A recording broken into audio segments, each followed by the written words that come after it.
The class of American prospects in the 2020 NBA draft isn't that strong. So that means it's time for us to grab our passports and take a tour of Europe to search for the next Giannis. Or maybe the next Dragan Bender. Let's at least hope for a Bogdanovic. Because it's 2020, we'll be doing this tour virtually. But that means you will get to see a freshly trimmed up Kevin O'Connor over Zoom. So you're getting your money's worth, which in this case is nothing. Yeah, Tjarks, I got my shave in last week, got rid of the beard, but I'm bringing it back slowly but surely. Maybe by the time the draft starts on November 18th, it'll look full. Let's go to France first, Tjarks.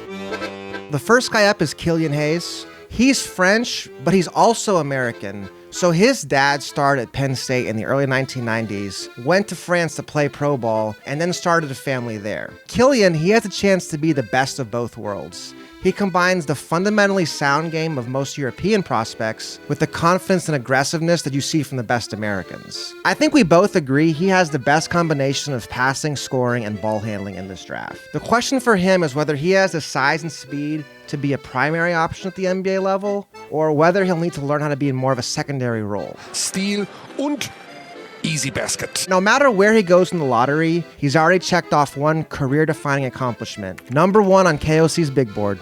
I love Hayes, Tjarks. I love him so much. I just recently made a full video breaking down his game, which you can see here on the Ringers YouTube page. And the number one thing that I feel good about with him is he has a foundation for success. He plays hard on defense. He's smart and attentive off ball. At 6'5" with a strong frame, he can defend on the ball. And then on offense, he's got really, really nice playmaking vision. If he masters his ball handling and continues to progress as a shooter, he's already shown the flashes of somebody who can get a bucket for you at the end of the clock. And if that stuff keeps getting better, he's somebody who could end up being a star-level player. With Hayes, I got him number 1 on my board. But Tjarks, are there any other prospects from France that we should know about? Yeah, so there is another French point guard in this draft named Théo Maladon, and he's actually a more accomplished professional right now than Hayes. Hayes played in the second level of European basketball called EuroCup,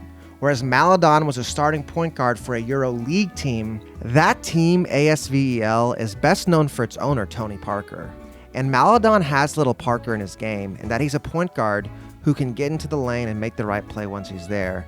But he's not Tony Parker level fast. So how high can you really take a 6'4" guard with a streaky jumper and only average athleticism? Maladon should be able to run a second unit right away, but he will have to max out every bit of his skill development to be anything more. Maladon absolutely has the skill to be a solid player, and it seems like we're going to see him go somewhere in the middle of the first round, maybe late lottery, more likely right outside the lottery. Maybe a team like Minnesota could use him if they don't go with a guard at number 1. But I like him. I like Maladon a lot, and I like Hayes a lot. Both of them should be good players. Tjarks, let's leave France and head to Israel. Well, I guess technically Israel isn't in Europe, but Israel's top teams play in the EuroLeague, so that's close enough, right? I mean, whatever. So the guy everyone's talking about is Denny Abadia. Abadia is the pride and joy of Beta Zara, Israel, a kibbutz located in the south of the Sea of Galilee. Yes, the one from the Bible. So Denny played for Maccabi Tel Aviv, which is the New York Yankees of Israel. And he's been playing for them since he was 16, coming off the bench in the EuroLeague, the second best league in the world. Not to mention, he was named MVP of the Israeli League last year. So you can imagine the hype around him is sky high. He's a 6'9" combo forward with a great feel for the game who can play multiple positions on both ends of the floor. But he's not a great athlete or a great shooter right now, so the team that drafts him will need to put him in the right role in the NBA. But either way, he has a really good chance to become the best Israeli in NBA history, a title currently held by Omri Caspi. And KOC, I'll give you $10 if you can tell me who Omri was in the Bible. I don't know if you know this, Tjarks, but I did go to Catholic high school. I don't remember much, but I do remember that he was a king. Do I win $10? He was a king. If we ever see each other in person again, I'll get you lunch. Yes. Thank you, Tjarks. Thank you. And as for Abadia, I mean, I'm happy with my $10, but I'll be more happy if we see Denny Abadia become a successful NBA player. It would be great. It'd set a great example for any young kids watching him back home. And plus, he's just a fun player to watch. If he's able to get that jump shot solid, shot around 50% from the free throw line, shot low 30s, high 20% from the 3-point line, If that shot gets good, I have no doubt that he's going to end up a solid player in the NBA with all those other skills that he has that you mentioned. And there's a chance that he could end up the best player in the draft. Let's leave Israel and head to Greece to learn about one of my favorite players in the draft, Aleksandar Pokushevsky. Man, Pokushevsky, or the cool kids call him Poku online if you haven't caught up on that. So he's almost more like a tall tale than a basketball player. He's Serbian, but his legend begins in Greece, where he's been shooting up draft boards despite playing in complete obscurity in the Greek B League, which is like probably a small to mid-level high school league in the US comparatively. Tjarks, it's like the high school league that you played in, right? Well, let's give him some credit. The thing about him is he's not playing anyone, but it almost doesn't even matter. When you're a 7-foot tall guy who can shoot like he can shoot, who can move like he can move, and who has his level of aggression and confidence. Like, a lot of European players come into the NBA unsure of themselves, but that's just not going to be Poku's problem. He always thinks he's the best player on the floor. And to be fair, he always has been.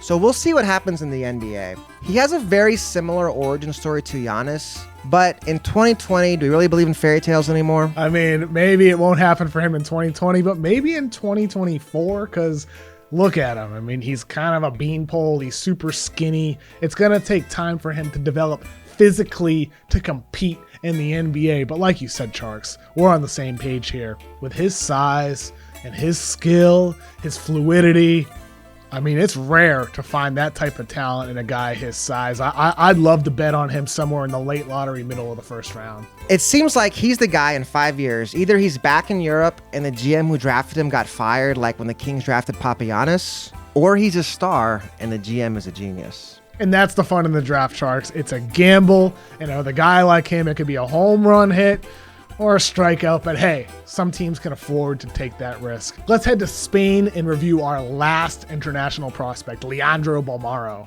So Balmaro is actually from Argentina, and like Leo Messi, he crossed the Atlantic as a teenager to play for FC Barcelona. But let's not go too far with the comparison. Balmaro has actually been a pretty tough prospect to evaluate because he spent most of last season going back and forth between the Barcelona A team, which plays at the highest level in Europe, and the B team, which is at a lower level just in Spain. But the talent is there for sure. So he's a 6'7" wing who's shown the ability to run point and make plays off the dribble and really make his teammates better.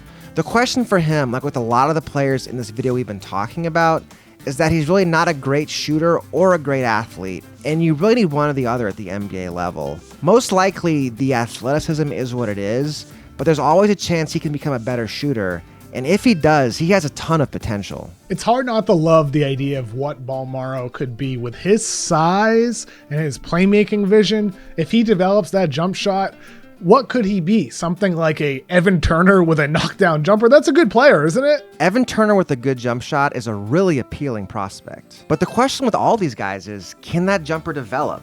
We've all seen how the NBA has become a jump shot dependent league, and whoever can help any of these guys become a better shooter is going to get a big steal in this draft. But that's a difficult thing to predict. And as we've seen, Tjarks, you can get your draft day steals, whether it's a Giannis or whether it's a Bogdanovic. And sometimes you might whiff on a bender.